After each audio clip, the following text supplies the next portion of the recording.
നേരെ നേപ്പാളിലേക്ക് പോവുകയാണെങ്കിൽ അവിടെ ജെൻസി, അതായത് പുതിയ ജനറേഷൻ, ഏറ്റവും പുതിയ തലമുറ അവിടുത്തെ ഭരണകൂടത്തിനെതിരെ പ്രതിഷേധിക്കുകയാണ്. ഇന്നലെ ആ പ്രതിഷേധത്തിൻ്റെ ഭാഗമായിട്ട് 14 പേർ മരിക്കുകയുണ്ടായി, 14 ചെറുപ്പക്കാർ മരിക്കുകയുണ്ടായി വെടിവെപ്പിൽ. സാമൂഹ്യമാധ്യമ നിരോധനം പിൻവലിക്കണമെന്നാവശ്യപ്പെട്ടായിരുന്നു അവരുടെ പ്രധാനപ്പെട്ട പ്രതിഷേധം. ഒപ്പം തന്നെ സാമൂഹ്യമാധ്യമ നിരോധനം മാത്രമല്ല, ഈ സർക്കാർ വലിയ രീതിയിൽ അഴിമതിയിൽ കുളിച്ചു നിൽക്കുകയാണ്, ഈ സർക്കാർ മാറണമെന്നുള്ളതായിരുന്നു ആവശ്യം. ഇപ്പോൾ സമൂഹമാധ്യമ നിരോധനം പിൻവലിച്ചുവെങ്കിലും നേപ്പാളിൽ ഇന്നും പ്രതിഷേധം തുടരുകയാണ്. പാർലമെന്റിന്റെ പുറത്ത് ആളുകൾ തടിച്ചുകൂടിയിരിക്കുന്നു. രാജേഷ് ശ്രീനിവാസൻ ചേരുന്നു. രാജേഷ് ശ്രീനിവാസൻ, ഈ സാമൂഹ്യ മാധ്യമങ്ങളുടെ നിരോധനം പിൻവലിക്കണമെന്നുള്ളതായിരുന്നുവല്ലോ പ്രധാനപ്പെട്ട ആവശ്യം. ആ ആവശ്യം അംഗീകരിച്ചിരിക്കുന്നു. സാമൂഹ്യ മാധ്യമ നിരോധനം പിൻവലിച്ചിരിക്കുന്നു. അവിടെയുള്ളവർക്ക് ഫേസ്ബുക്ക് നോക്കാം, ട്വിറ്റർ നോക്കാം, യൂട്യൂബ് നോക്കാം, എല്ലാം നോക്കാം. പക്ഷേ അതുകൊണ്ടും അവർ അവസാനിപ്പിക്കുന്നില്ല. എന്താണ് അവരുടെ ഇപ്പോഴത്തെ പ്രധാനപ്പെട്ട ആവശ്യം? ഇന്നലെയായിരുന്നു ഈ സോഷ്യൽ മീഡിയ നിരോധനവുമായി ബന്ധപ്പെട്ട് ഇപ്പോൾ ഒരു യുവജന പ്രക്ഷോഭം ഇന്നലെ ഉണ്ടായിട്ടുണ്ടായിരുന്നു. അതിൽ പ്രക്ഷോഭത്തിനിടെ വെടിവെപ്പിൽ 19 പേര് കൊല്ലപ്പെടുന്ന സാഹചര്യം ഉണ്ടായിട്ടുണ്ട്.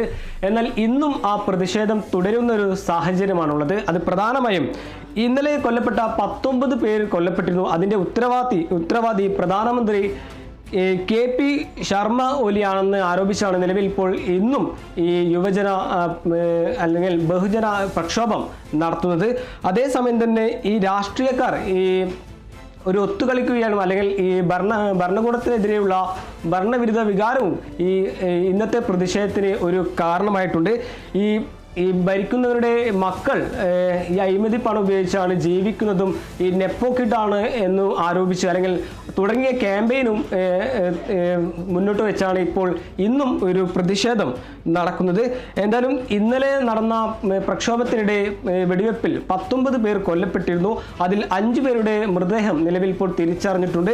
ഇതിൽ ഈ 19 പേരുടെ മരണത്തിൽ ഈ കൊലപാതകിയാണ് പ്രധാനമന്ത്രി KP ശർമ്മ ഒലി എന്ന് ആരോപിച്ചാണ് ഇന്നും ഒരു പ്രക്ഷോഭം സംഘടിപ്പിച്ചിട്ടുള്ളത്. അതുപോലെ തന്നെ ഇന്നത്തെ ആളുകൾ തടിച്ചുകൂടാനുള്ള പ്രധാന കാരണം ഈ സർക്കാരിനെ പിരിച്ചുവിടണമെന്നാണ് നിലവിൽ ഇപ്പോൾ പ്രക്ഷോഭക്കാർ ആവശ്യപ്പെട്ടിട്ടുള്ളത്.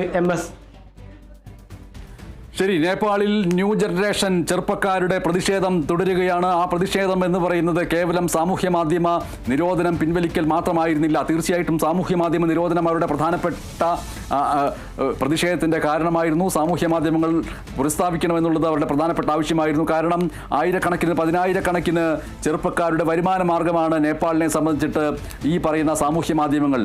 അത് ഉപയോഗിച്ചുകൊണ്ട് ചെയ്യുന്ന റീലുകളിലൂടെ, യൂട്യൂബിലടക്കം ചെയ്യുന്ന വീഡിയോകളിലൂടെ നിത്യജീവിത വരുമാനമുണ്ടാക്കുന്ന വലിയൊരു വിഭാഗം നേപ്പാളിലുണ്ട്. അവരിൽ ഭൂരിപക്ഷവും ചെറുപ്പക്കാരാണ്.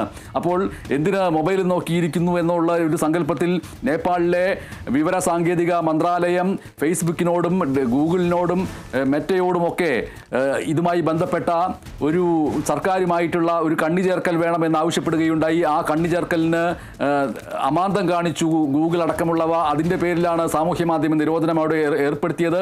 പിന്നീട് അതുമായി ബന്ധപ്പെട്ട കാലപരിധി നീട്ടി നൽകുകയോ ഒന്നും ചെയ്തില്ല. അതുകൊണ്ട് സാമൂഹ്യ മാധ്യമ നിരോധനം ഏർപ്പെടുത്തി. പക്ഷേ ആ നിരോധനം ഏർപ്പെടുത്തിയപ്പോൾ ഈ പറയുന്നവർക്ക് അവരുടെ വരുമാന മാർഗമില്ലാതായി. അതാണ് പ്രതിഷേധത്തിൻ്റെ ഒരു പ്രധാനപ്പെട്ട കാരണം. പക്ഷേ അണിയറയിൽ സമാന്തരമായിട്ട് ഈ സർക്കാർ വലിയ രീതിയിലുള്ള അഴിമതിയിൽ കുളിച്ചു നിൽക്കുകയാണ്.